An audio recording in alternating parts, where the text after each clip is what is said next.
দারাজ থেকে ৫,০০০ টাকার electronical product order করে পেলাম পানির বোতল। শুনতে অবাক হলে এটাই সত্য, দারাজ বর্তমানে অনেক বড় লেভেলের প্রতারণা শুরু করেছে। কারণ তারা নিজেদের কুরিয়ার সার্ভিস ইদেশ লঞ্চ করেছে। তারা তাদের কুরিয়ার সার্ভিসকে হাতিয়ার হিসেবে তৈরি করে সাধারণ আমজনতাদের থেকে বিভিন্নভাবে টাকা খসাচ্ছে। অ্যাজ লাইক আমি আজকে আপনাদের একটা লাইভ প্রুফ দেখাবো। এর আগে আমি একটা ভিডিও তৈরি করছিলাম যে কিভাবে আসলে দারাজ ২ নাম্বারই করে, কিংবা দারাজ কেন ২ নাম্বার। ওই ভিডিওটায় দারাজের অনেক দালাল আছে, তারা বলছিল ভাই আপনি মিথ্যা কথা বলতেছেন, প্রুফ দেন, হ্যান ত্যান। আজকে আমি নিজে ভিকটিম, নিজে ৫,০০০ টাকা মারা খাইছি।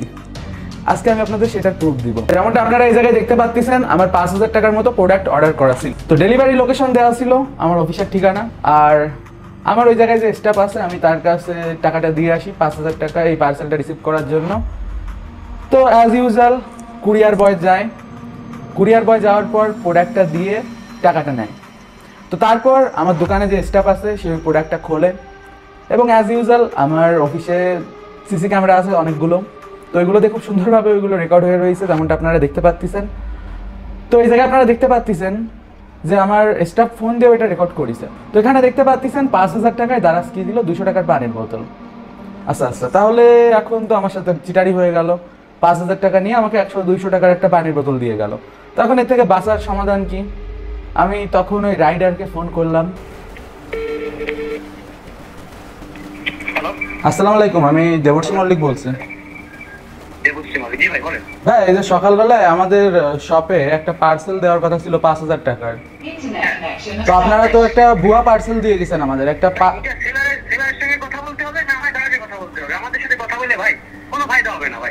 কেন ফায়দা হবে না? আপনি তো পার্সেলটা আমার থেকে টাকা নিয়ে তারপরে তো নিলেন, তাই না?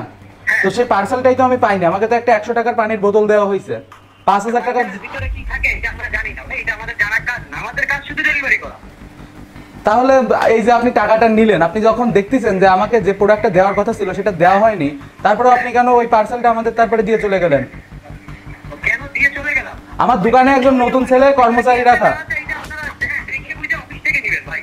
ভাই আমার দোকানে একজন কর্মচারী রাখা, সে নতুন, সে অত কিছু বোঝে না। তার কাছে একটা পার্সেল দেওয়ার কথা ছিল।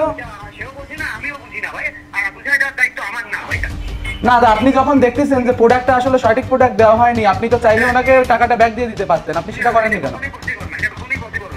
এটা কেন পসিবল না? এখানে তো কোনো ওটিপি কিংবা কোনো প্রকার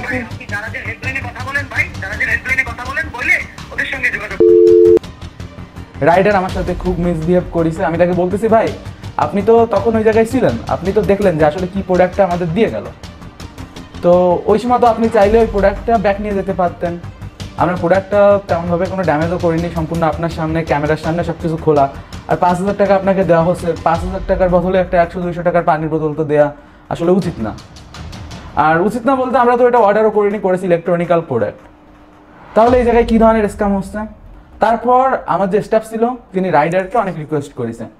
এখন সে রাইডার বলে তাহলে ঠিক আছে আপনি প্রোডাক্টটা রিটার্ন করে দেন, অ্যাপ্লিকেশনের ভিতর গিয়ে কিছু করেন, তা না হলে কিন্তু আপনি টাকা ব্যাক পাবেন না, এটাই আপনার নেওয়া লাগবে। আর তার পাশাপাশি আমাদের থেকে আরও ৭০ টাকা নিল। তো রাইডারের পার্সোনাল বিকাশ নাম্বারে ৭০ টাকা আমাদের সেন্ড করা লাগলো। তারপর এখন ওই প্রোডাক্টটার আসলে কোনো টাকা পাওয়া সম্ভব কি সম্ভব না, কোনো ঠিক ঠিকানা নেই। তখন অনেকেই বলবেন যে ভাই আপনাকে যেহেতু ভুল প্রোডাক্ট দিচ্ছে, ভিডিও করা রয়েছে, আপনি টাকা রিফান্ড পাবেন। আসলে পাবেন না। এর পিছনে একটা কারণ আছে যে দারাজ এই ধরনের চিটিং আগেও করেছে। তো তাহলে সাধারণ মানুষ কি করবে? সাধারণ মানুষ দারাজ বয়কট করুন, দারাজ থেকে কেনাকাটা অফ করে দিন। কারণ দারাজ একটা চাইনিজ প্রতিষ্ঠান, দ্বিতীয়ত তাদের যে সমস্ত সোর্সিংগুলো করে এগুলো সেলারের থ্রু করে, আর ম্যাক্সিমাম সেলার চিটার বাটপার হয়। তা নাহলে আমার কাছে বোতল আসতো না। এরপরও যদি দারাজের কোনো দালাল এই কথাটা বলেন যে ভাই আপনি মিথ্যা কথা বলতেছেন, তা আমি বলবো ভাই আপনার আসলে মানে কিছু করার নেই। আপনার যদি কিছু হবে না, কিছু বলেও কিছু লাভ নেই, আপনারা কিছু বোঝানো সম্ভব না, আমি বোঝাতেও চাই না। যারা বোঝার বুঝছেন, যারা আমাকে চেনেন তারা বুঝতে পারছেন যে আমি আসলে এমন মিথ্যা ভিডিও কেন তৈরি করব। বাট দারাজ ৫,০০০ টাকা স্ক্যাম করেছে, দ্যাটস এ ট্রুথ। আর ওই সেলার স্ক্যাম করেছে। আসলে এই জায়গায় কার দোষ দিব? সেলার দারাজ দুইজনই এই জায়গায় জড়িত, কারণ দুইজনই লাভ বানাচ্ছে, দুইজনই কমিশন খাচ্ছে, তাদের ভাই টাকা হলে হচ্ছে। কাস্টমার কি পেলো কি না পেলো তাদের তাতে কিছু যায় আসে না। এমনকি আমি এই যে প্রোডাক্টটা পাইনি, তাদের ওয়েবসাইটে গিয়ে একটা রিভিউ দিলাম 1 স্টার, সেই রিভিউ পর্যন্ত তারা সাইটে লাইভ করেনি। এই যে এই জায়গায় নো রিভিউ দেখাচ্ছে, যেমনটা আপনারা এই জায়গায় দেখতে পারবেন, নো রিভিউ দেখাচ্ছে।